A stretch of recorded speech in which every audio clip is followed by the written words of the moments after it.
Good morning, everyone. So I am Yogen, and I am going to present Factfulness today, which is a book by Hans Rosling, his son Ola Rosling, and his daughter-in-law Anna Rosling.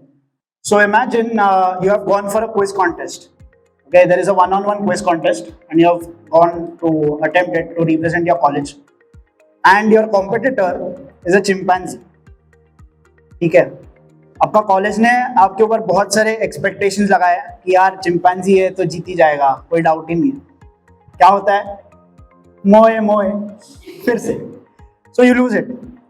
So this book is story of why a person, why we humans lose out to chimpanzees on most of the basic data sets, most of the basic knowledge that we should have. Hans Rosling was a very great person in the field of statistics. He was a doctor by profession. He has also worked for WHO and UNICEF. He was of the view that the world is not so bad as we consider it to be. So this book tries to project the good side of the world, which exists but which we have neglected and which we have ignored. So Factfulness, the title, म्हणजे काय? So what do we mean by happiness? It is a state of being happy, right? What do we mean by joyfulness? It's the state of being joyful. So what is factfulness? It's the state of being factful. But factful in what sense? Does it mean that we just have to collect data and just store with it? No. Data is freely available almost everywhere. United Nations sites has most of the data, UNICEF has most of the data. But the mistake that we do is we ignore the data which is already present. And we just make out our misconceptions or biases and we try to see the entire world through that lens. So Factfulness is probably, the book Factfulness is the tool which shows us a mirror in the form of 10 instincts which we have in our mind, with which we judge the entire world and consider that the world is not a good place to be in. So Factfulness helps us to identify those 10 instincts which we carry. So the book is structured in a very simple way. There are 11 chapters, of which 10 are about one instinct has one chapter, and the 11th is about the actual implementation of those 10 instincts which Hans Rosling observed while he was working in Africa. So the first instinct that he shows is the gap instinct. So it is quite understandable from the name itself. Gap means gap between the extremes. If we consider averages, most of the time what happens is one single reading which is of extreme measure can impact the entire average. And then we consider that the entire data is flawed. I mean, it is skewed to one of the extremes. So what Hans says that just don't look at the average part. Look at where majority of the data lies. Just dig a little bit into the data and then you will understand that it is not so bad as you think. Then the second instinct which he speaks of is known as the fear instinct.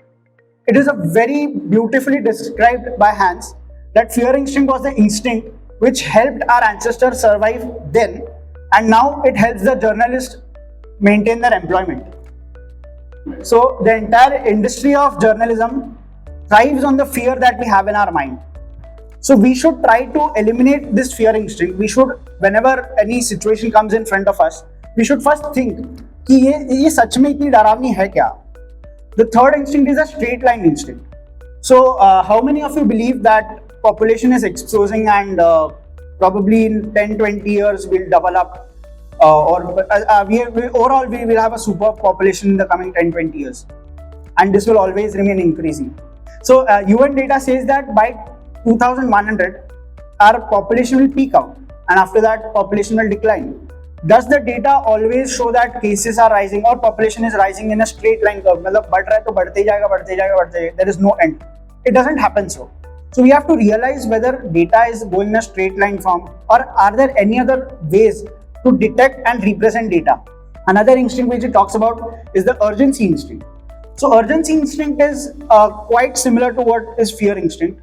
At the time of COVID we faced this, that we didn't know what was the extent of the disease was, how quick it was transmitting. Similar thing happened in Africa when Dr. Hans was in Africa. In the 1980s, there was another outbreak of another serious virus which was quite easily transmitted.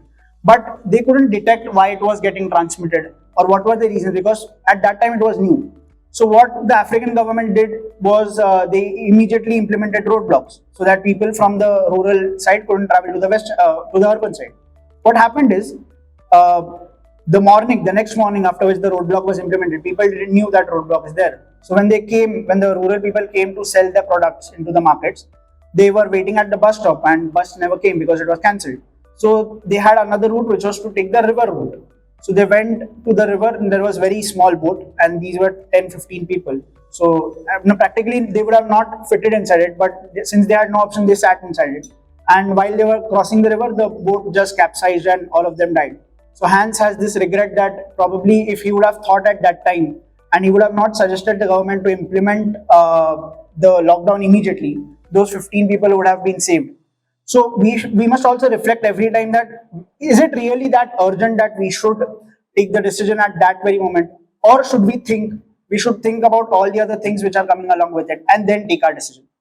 The blame instinct, which is probably one of the most important ones.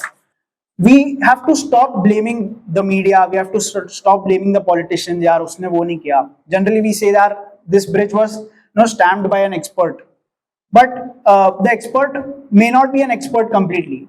So we should realize that we have to do our own analysis. We have to do our own study, and even if we rely on an expert, we should also take views of we should rely on the views of 2-3 experts, not just one expert. So we should not always blame someone else for whatever crisis we are facing. Now he says that how can we be factful? So he has given very simple mantra. He has said we have to become humble and we have to become curious. By being humble, he says that we have to accept things. Even if things are in bad conditions, we have to accept. If someone gives us constructive criticism, we have to accept. We have to think that if he's suggesting me something, am I really lacking at it? And if I'm lacking at it, how can I improve it? Once I'm humble, I'll become open to ideas. And once I'm open to ideas, I learn more things. Similarly, he also asks us to be curious. Curious about new knowledge, curious about new developments, curious about data. And once we are curious, we won't fear asking questions. There are 2 very good statements that I found in the book which give a summary of the book. One is, Hans says, step by step, year by year, the world is improving. We are going through tremendous times, but still we are progressing. This is the fact-based worldview. Like, it may seem to everyone that this book is just about positivity. So Hans says that he is not a positivist, he is not an optimist, nor he is a pessimist. He is a possibilist. What is the meaning of possibilist? He hopes, but he doesn't hope without any research. And he fears, but he doesn't fear without any research. So everything should be researched back, and this is the possibilist view. So in this sense, he says, I don't tell you to worry. I tell you to worry about the right things. I don't tell you to look away from the news, but I tell you to ignore the noise and focus on the big global risks. I don't tell you to be afraid, but to stay even-headed and reduce those risks. Control your urgency instincts, control your dramatic instincts, be less stressed by the imaginary problems of an over-dramatic world, more and be aware about the real problems and how to find their solutions. So happy factfulness, and that's the book.